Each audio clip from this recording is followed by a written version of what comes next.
এই জাদুবিদ্যা সত্য।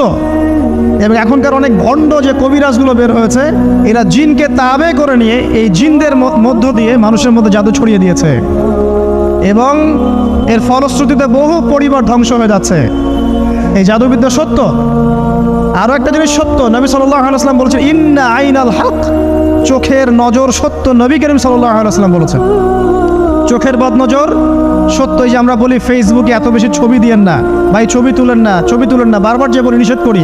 কারণ কি জানেন? একটাই কারণ, বিকজ চোখ লাগাটা সত্য। মানুষের চোখ লাগে, এই কথা শুনলে অনেক মজুমদাররা হাসবে না? কথা বুঝতে পারেন নাই? কিন্তু এটা সত্য, কারণ নবী করিম সাল্লাল্লাহু আলাইহি ওয়াসাল্লাম যা বলেছেন সাদাকাল্লাহু ওয়া সাদাকা রাসূলুহুল কারীম। নবী যা বলেছেন, আল্লাহ যা বলেছেন চিরায়ত সত্য, এর বাইরে কোনো সত্য আছে? আচ্ছা দেখেন, আমি বললাম যে জাদুবিদ্যা সত্য। এই জাদুবিদ্যার চর্চা মানুষ করে, এখনও করে, এবং এই জাদু দিয়ে মানুষের ক্ষতি করার জন্য জিনের প্রয়োজন হয়, দুষ্ট জিন। এই জিনগুলোকে মানুষ তাবে করে মানুষের ক্ষতি করার চেষ্টা করে। দেখবেন এখন গ্রামে গঞ্জে শহরে সব জায়গায় ছড়িয়ে পড়েছে না? দেখবেন, খুব সতর্ক থাকবেন। আমি পরে সলিউশন বলছি আপনাদেরকে। আরেকটা বলেছি, নবী সাল্লাল্লাহু আলাইহি ওয়াসাল্লাম বলেছেন চোখের বদনজর এমন সত্য যে একটা উটকে এই রান্নার ডেকচির মধ্যে ঢুকাই ফেলতে পারে। একটা উট খুব সুন্দর, ভালো, আপনি দেখছেন মাশাআল্লাহ বলেন নাই, নজর লেগেছে, উটটা মারা গেছে দেন, তারপর তাকে জবাই করে খেয়ে ফেলতে হয়েছে। একজন সাহাবী গোসল করছিলেন, গোসল, এটা হাদিস সহিহ। এই আলেম ওলামা যারা আছেন তারা জানেন যে এই হাদিস সহিহ। একজন সাহাবী গোসল করছেন, তার গায়ের চামড়াটা খুব সুন্দর ছিল, একদম স্কিনটা অনেক সুন্দর থাকে না এমন কিছু মানুষ? আচ্ছা, এখন আরেকজন সাহাবী এই গোসল দেখছেন দূর থেকে, দেখে বলছেন যে কি চমৎকার তার শরীরের রংটা, যেন কুমারী নারীর মতো, অনেকটা এমন একটা কথা তিনি বলেছিলেন। সাথে সাথে এই সাহাবী অজ্ঞান হয়ে পড়ে গেছে। কোন সাহাবী? যিনি গোসল করছিলেন। এটার আপনি কোনো ব্যাখ্যা দিতে পারবেন না তো, এখানে কোনো সায়েন্স দিয়ে বা মেডিকেল সায়েন্স দিয়ে আপনি কোনো ব্যাখ্যা করতে পারবেন না। একটা ব্যাখ্যা দিতে পারেন, কিন্তু কেন সেটা হলো সেটা আপনি অ্যান্সার খুঁজে পাবেন না। তো নবী সাল্লাল্লাহু আলাইহি ওয়াসাল্লামের কাছে নিয়ে যাওয়া হলো তাকে। তিনি বললেন যে এই ব্যক্তির ব্যাপারে কি কেউ ভালো মন্দ কিছু বলেছিল? তখন একজন সাহাবী বলেন হ্যাঁ, অমুকে বলেছে এর স্কিনটা অনেক সুন্দর, তোকে ডেকে নিয়ে আসুন। ওকে ডেকে আনা হলো। ডেকে আনার পর নবীজি তাকে অনেক শাসালেন, তোমরা তোমাদের ভাইদেরকে কি মেরে ফেলতে চাও? তখন এই সাহাবী তো অবাক, আমি আবার কখন মারতে চাইলাম ইয়া রাসূলুল্লাহ? আমি তো মারতে চাই নাই, আমি তো খালি বলেছি যে তার গায়ের রংটা অনেক সুন্দর। তখন তিনি বললেন, কেন তুমি সুবহানাল্লাহ বললে না, কেন তুমি মাশাআল্লাহ বললে না? যখন মাশাআল্লাহ বলবেন, সুবহানাল্লাহ বলবেন, নজরটা লাগবে না। আর যখন আপনি মাশাআল্লাহ বলবেন না, সুবহানাল্লাহ বলবেন না, দেখবেন নজর লেগে গেছে। আপনি বিশ্বাস করেন ব্যবসা খুব ভালো চলছে, মানুষ বললো যে বাহ তোর তো ব্যবসা হেভি, লালে লাল শাহজালাল, ঠিক আছে, দেখবেন আপনার কেনা বেচা বন্ধ হয়ে গেছে। এরকম হবে, আমার কথাটা বিশ্বাস করেন। এটা কিন্তু সায়েন্স প্রমাণ করতে পারবে না, আল্লাহ এবং তার রাসূল বলেছেন, তার উপরে কোনো সত্য নেই। আছে সূরা কাহফ 29 নম্বর আয়াত পড়ে দেখেন, আল্লাহ পাক বলছেন ওয়াকুলিল হাক্কু মির রাব্বিকুম, সত্য সেটাই যা তোমার রবের পক্ষ থেকে আসে। ফামান শাআ ফালইউমিন, যার ইচ্ছা হয় বিশ্বাস করুক, ওয়ামান শাআ ফালইয়াকফুর, যার ইচ্ছা হয় সে অস্বীকার করুক। এই কারণে আমরা বলি ফেসবুকে এত বেশি ছবি দেওয়া, এই আই ওয়াশ করা, এই যে শো ডাউন করা, হ্যাঁ, ইসলামের কিছু কাজ করলেন একদম মানুষকে না দেখাইতে পারলে ঘুম হচ্ছে না, এগুলো বন্ধ করেন, এগুলো বন্ধ করে দেন আল্লাহর ওয়াস্তে। অফলাইনে কাজ করেন, নিজেকে গোপন করার চেষ্টা করেন। যত বেশি মানুষের কাছে নিজেকে এক্সপোজ করবেন, কাজের বরকত কমে যাবে, কাজের বরকত কমে যাবে, চোখ লাগবে, নজর লাগবে। এবং চোখ লাগা বদ নজরে বহু আলেম আস্তে আস্তে মাঠ থেকে মাইনাস হয়ে গেছে না? যায় নাই? এখন কি আলেমদের সংখ্যা বেশি না কম? যত দিন যাবে আলেমের সংখ্যা আরও কমে যাবে। নবীজি বলেছেন আলেমদের সংখ্যা কমতে থাকবে, মানুষ জাহেলদেরকে আলেম বানিয়ে নেবে। তো প্রিয় ভাইরা, জাদুবিদ্যা সত্য, চোখের বদনজর সত্য, রাতের এই অনিষ্টগুলো সত্য, রাতের বেলা অনেক ক্ষতি আছে। এই জন্য নবীজি বলছেন বাচ্চাদেরকে বাইরে বের করো না, এবং তোমরাও রাত যখন গভীর হবে তখন এদিক ওদিক ঘোরাফেরা করো না। দেখবেন রাত যত গভীর হয় আমাদের শহরগুলো তত জীবিত হয়, তাই না? তাই না? রাত যত গভীর হচ্ছে শহর তত জীবিত হয়। চায়ের দোকানে আড্ডা বেশি, ওই সিনেমা দেখছে, টিভি দেখছে, ক্যারাম খেলছে, লুডো খেলছে, ঘুম নাই। ঘুম কখন? ফজরের আগে আগে। ফজরের নামাজ কিন্তু নাই, ফজর ঠিক আগে আগে, আবার ওই যে জোহরের নামাজের সঙ্গে উঠতেছে। এখন আমাকে বলেন, এরকম জেনারেশনকে দিয়ে কি আসলে ইসলামের কোনো খেদমত হবে? আচ্ছা, নবীজি রাতের বেলা আর্লি ঘুমাতেন। আল্লাহ পাক আমাদের সবাইকে তাড়াতাড়ি ঘুমানোর তৌফিক দান করুন। হ্যাঁ, আপনি ইলম চর্চা করলে রাত জেগে থাকতে পারেন। আপনি যদি জ্ঞান চর্চা করেন রাত জাগতে পারেন। আপনি কোনো গবেষণা করছেন, নামাজ পড়ছেন বা কোরআন হিফজ করছেন, আপনি রাতের আর্লি উঠবেন, এটা আলাদা বিষয়। কিন্তু কমনভাবে আমাদের এই যে ফেসবুক, ইউটিউবিং ইত্যাদিতে আমরা লিপ্ত থাকি, সারা রাতটা কাটাই আড্ডাবাজি করে, এগুলো বন্ধ করতে হবে। এগুলো বন্ধ না করলে ফিজিক্যালি আমরা মানে সুস্বাস্থ্যের অধিকারী হতে পারবো না। সারা দিনটা আমাদের একটা কি বলবো অলসতার ভাবে যাবে এবং দিনের বেলা কাজগুলো ব্যাহত হবে। এতে করে আমাদের উম্মার এই পুরো বড় যে তরুণ প্রজন্ম আছে এদেরকে আপনি সম্পদে পরিণত করতে পারবেন না।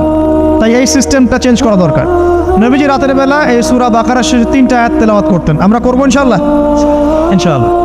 আরেকটা আমল বলে দেই, নবী করিম সাল্লাল্লাহু আলাইহি ওয়াসাল্লাম রাতের বেলা সূরা মুলক তেলাওয়াত করতেন। কোন সূরা? এটা কোন সূরা? তাবারাকাল্লাযী বিয়াদিহিল মুলক। কয়টা আয়াত আছে? 30টা আয়াত আছে। নবীজি বলেছেন সাল্লাল্লাহু আলাইহি ওয়াসাল্লাম যে এই সূরা আপনাকে কবরের আযাব থেকে বাঁচাবে ইনশাআল্লাহ। কবরের আযাব থেকে তো ভাই বাঁচা খুব সহজ নাকি? আমাদের মধ্যে এমন কেউ নাই, শোনেন, আমাদের মধ্যে এমন কেউ নাই আলেম জালেম মুফতি মুহাদ্দিস রাজনৈতিক নেতা পলিটিশিয়ান বিরোধী দল জাতি তারপরে যে সরকার দল যে আছে না কেন কবরের শাস্তি ফেস করবেন এমন একটা মানুষ নাই, কেউ নাই পৃথিবীতে। এই যে আপনি দেখছেন ওই যে কি ইসরায়েলের প্রধানমন্ত্রী, ওই রাশিয়ার প্রধানমন্ত্রী, ওই চায়নার সভ্যতা, পশ্চিমা সভ্যতা, এমন কেউ নাই পৃথিবীতে এখন যাকে কবরের শাস্তি ভোগ করতে হবে না। আছে? সবচেয়ে লঘু শাস্তি মানে লঘু চাপ, এটা বলতে গেলে আসলে আমি ভাষা হারায় ফেলি। তারপরে বলছি আল্লাহ পাক আমাদের সবাইকে হেফাজত করুন, আমিন। একজন সাহাবীর নাম সাদ বিন মুয়াজ। কি নাম? নবী করিম সাল্লাল্লাহু আলাইহি ওয়াসাল্লামের সাথে একদম ডান হাত হয়ে যুদ্ধ করেছেন দীর্ঘদিন। বদর তিনি বীর সেনা, উহুদের বীর সেনা, ঠিক আছে। খন্দকের যুদ্ধেও বীর বিক্রমে যুদ্ধ করেছেন। তিনি আনসার সাহাবী, একদম মদিনার নেতা সাহাবী।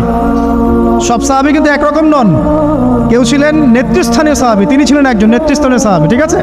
সাদ বিন মুয়াজ নবী করিম সাল্লাল্লাহু আলাইহি ওয়াসাল্লাম এত ভালোবাসতেন তাকে, এত ভালোবাসতেন যে তাকে নিজের মনে করতেন যে সাদ বিন মুয়াজ আনসাররা আমার নিজের। চারটাখানি কথা। এই সাহাবীর খন্দকের যুদ্ধে এই যে হাতের এই দিকে সম্ভবত হাতের এই রগের মধ্যে একটা তীর এসে লাগে এখানে, এবং তীরটা তিনি বের করতে গিয়ে রক্তটা ছিঁড়ে যায়। এরপর ফিনকি দিয়ে রক্ত বের হওয়া শুরু হয়। চিকিৎসা করে করে রক্ত বন্ধ করা যায় নাই, এবং এই রক্তের প্রবাহিত রক্তেই আল্লাহর ইচ্ছায় তিনি শাহাদাত বরণ করেন, তিনি ইন্তেকাল করেন। নবী করিম সাল্লাল্লাহু আলাইহি ওয়াসাল্লাম প্রচণ্ড ব্যথিত হন, মানে মনটা তার খুব নরম হয়ে যায় সাদ বিন মুয়াজ রাদিয়াল্লাহু আনহুর জন্য। তো এই সাহাবীর যখন জানাজার নামাজ পড়ানো হচ্ছে, নবীজি বলছেন 70,000 ফেরেশতা তার নামাজে অংশ নিয়েছে। আর এই সাহাবীকে যখন কবরে শোয়ানো হয়েছে, নবী করিম সাল্লাল্লাহু আলাইহি ওয়াসাল্লাম পরে জানিয়েছেন কবরের যে মৃদু চাপ, সাদ বিন মুয়াজ রাদিয়াল্লাহু আনহুর কবরেও সেই মৃদু চাপ দেওয়া হয়েছে। আমি কি বুঝাতে পারলাম ভাই? আমাদের কোনো দাম আছে এখনকার পলিটিশিয়ানদের কোনো দাম আছে? এখনকার সমাজ নেতার কোনো দাম আছে? এখনকার সুদখোরদের কোনো দাম আছে?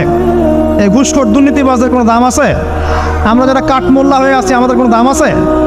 সাদ বিন মুয়াজ রাদিয়াল্লাহু আনহু যদি কবরের শাস্তি তাকে না ছাড়ে, প্রশ্নোত্তর পর্ব তাকে না ছাড়ে, আমরা পার পাবো? নবী করিম সাল্লাল্লাহু আলাইহি ওয়াসাল্লাম বলছেন সূরা মুলক তেলাওয়াত করো রাতের বেলা, ইনশাআল্লাহ সূরা মুলকের তেলাওয়াত কবরের আযাব থেকে তোমাকে বাঁচাবে। আর আমাদের তো ভাই কবরে সবাই সাথে যাবে না, গার্লফ্রেন্ড যাবে না, বাপ মা ভাই বোন সবাই যাবে না। একজন ব্যক্তি সুদ খাচ্ছে, জিজ্ঞাসা করে দেখেন কেন খায়, বলবে তার সন্তানের জন্য খায়, তার বউয়ের জন্য খায়, তার মা বাবাকে দেখতে হবে তাই খায়, তাই না? একজন ব্যক্তি ঘুষ খায়, বলবে আমার পরিবারের জন্য খাই। একজন দুর্নীতি করছে, পুকুর চুরি করছে, বলবে দুর্নীতি করছে আমার পরিবারের জন্য খাই, পরিবার ভালো থাকবে। সবার একই এক্সকিউজ যে পরিবার যেন ভালো থাকে, আমার সন্তানরা যেন ভালো থাকে, আগামী প্রজন্মের জন্য কিছু রেখে যেতে পারি, তাই না? এরকম একটা মানুষও কি আপনার সাথে কবরে যাবে? তাহলে এই বোকা মানুষ কেন বোঝে না যে আপনার কবরে আপনাকেই যেতে হবে? তাহলে আপনি কি কারণে, অন্যের কারণে নিজের পরকাল নষ্ট করছেন? অন্যের সুখের জন্য আপনি আপনার পরকাল নষ্ট করছেন। সুদ খাচ্ছেন, দিব্যি মায়ের সাথে জেনা করছেন।